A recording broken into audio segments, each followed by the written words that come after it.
धर्म सबकीन। मैं आपको कहना चाहूँगा 11 दिन से पहले बच्चों का नाम नहीं रखा जाता। अस्पताल में बच्चों का जन्म होता है तो वहाँ नाम बताना पड़े तो वैसा ही कोई टेम्परेरी नाम बता दीजिएगा काम चलाने के लिए, और नहीं तो एकादश दिन से पहले नाम रखने की कोई विधि है ही नहीं। 11वें दिन से लेकर के 1.25 साल के बीच में और आप अपने बच्चों का नाम आप रख सकते। और कभी कोई नाम अच्छा नहीं रख पाए हैं फिर उसका परिवर्तन कर रहे हैं, बदल रहे हैं।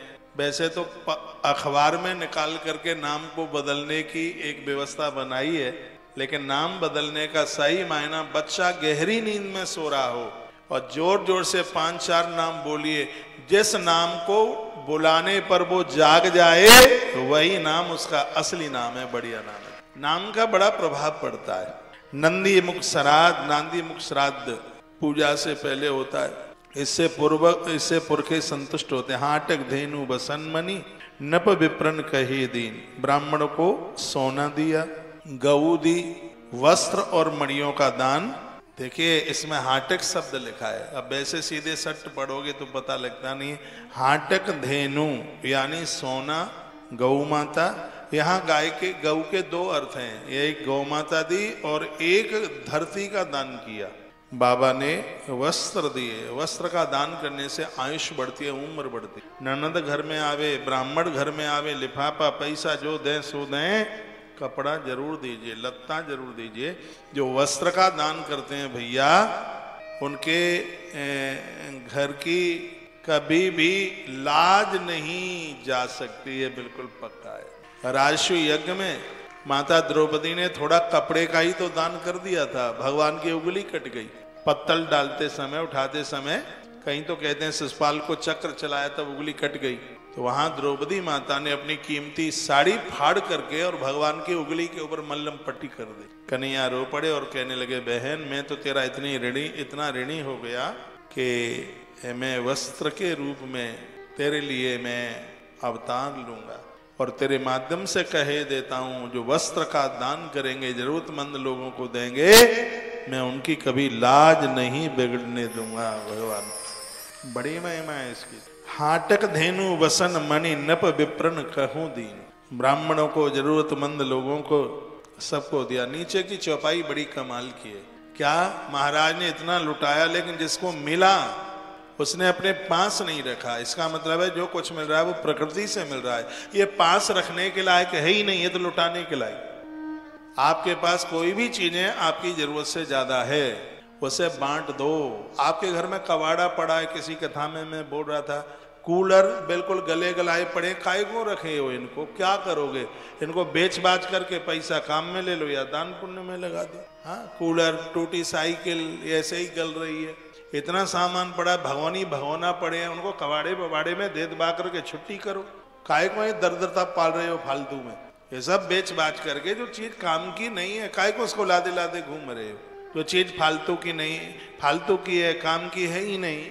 दुनिया भर की रद्दी बद्दी पड़ी हुई है, साफ सुथरा रखिए। जो चीजें जरूरत की नहीं है उनको बेच दो। आजकल तो बाजार में सब, तो उनको विक्रय कर दो और उस पैसा को कहीं अच्छे काम में लगा दो, दान पुण्य में लगा दो। इस देश में बहुत मंदिर बने हैं, स्वामी नारायण मंदिर, मैंने पूना में उस मंदिर में कथा गई, और बड़े अद्भुत अद्भुत मंदिर बने हैं।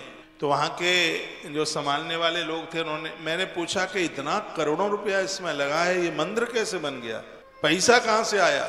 जो आप कहते हैं कि हमारे छोटे से दान से क्या हो जाएगा, वो क्या बोले, छोटे बच्चों ने रद्दी बेच करके पैसा दिया, किताबें बेच के पैसा दिया, और बूढ़ी बूढ़ी माताओं ने जब वो कंघी करती तो बाल टूटते, और उन बालों को बाजार में बेच के जो पैसा आया वो स्वामी नारायण मंदिर को दिया। देखो, आप कहते हैं हमारा थोड़ा सा का क्या, अरे थोड़े से का 1 रुपए का इतना असर। 1 रुपया लाख में से निकाल दो तो लाख संख्या भूल जाता है, लाख हजारों में रह जाता है। ये मत सोचिए कि हमारे पास इतना सा ही है, जिसके बाद जो जितना है वो सत्कर्म में सत्कार्य में लगाए। आनंद की बात यह है, महाराज दशरथ के पास तो बहुत था, वो बहुत ज्यादा लुटा रहे थे। जिनके पास कम था, राम के जन्म समय पर वो भी लुटा रहे थे, वो भी आनंद मना रहे थे।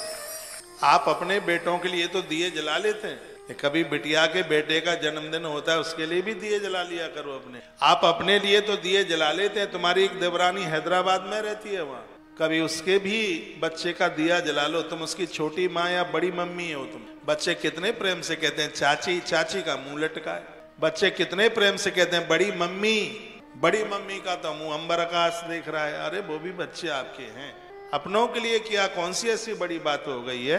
ये कथा संदेश देती है, राम तो दशरथ के यहाँ आए हैं, लेकिन नगर के जो लोग जिनके पास कुछ भी नहीं था, उनकी आज आंख में आंसू थे। वो परात भर भर करके गुरुदेव वशिष्ठ के दरबार में उनके पास, किसी के पास नमक था, किसी के पास कई तरह की दालें थी, किसी के पास खाने का अनाज था, सिरादे पंडित जी, और वो सामान भर भर के गुरुदेव वशिष्ठ के दरवाजे पर खड़े हैं। गुरुजी ने कहा ये सब क्या है। उन गरीबों की आंख में आंसू आ गए। कहा आज हमारे अवध में भगवान आए हैं, प्रभु आए हैं, हम भी दान करने के लिए निकले हैं। अवध ने लुटा। एक कथा तो हमारे और आपके लिए, जब कभी हमें आप बोलते हैं ना कि आज हमारा जन्मदिन है, हम इतने प्रफुल्लित होते हैं, और प्रफुल्लित ही नहीं होते, कभी तो आश्रम में बोलते हैं इस बच्चे के नाम का दिया जला दो। जवानों के प्रति मेरी बड़ी श्रद्धा है। फौजियों का जन्मदिन होता है, किसी किसान का जन्मदिन होता है, आश्रम में दिए जलते, खुशी होती है, प्रसन्नता होती है, अच्छा लगता है, बढ़िया आपने अपने लिए कर लिया है, ये कोई बहुत बड़ी बात नहीं है। तो संदेश बहुत अच्छा इस कथा का जाता है। दशरथ के यहाँ बेटा हुआ है, उत्सव पूरा नगर मना रहा है।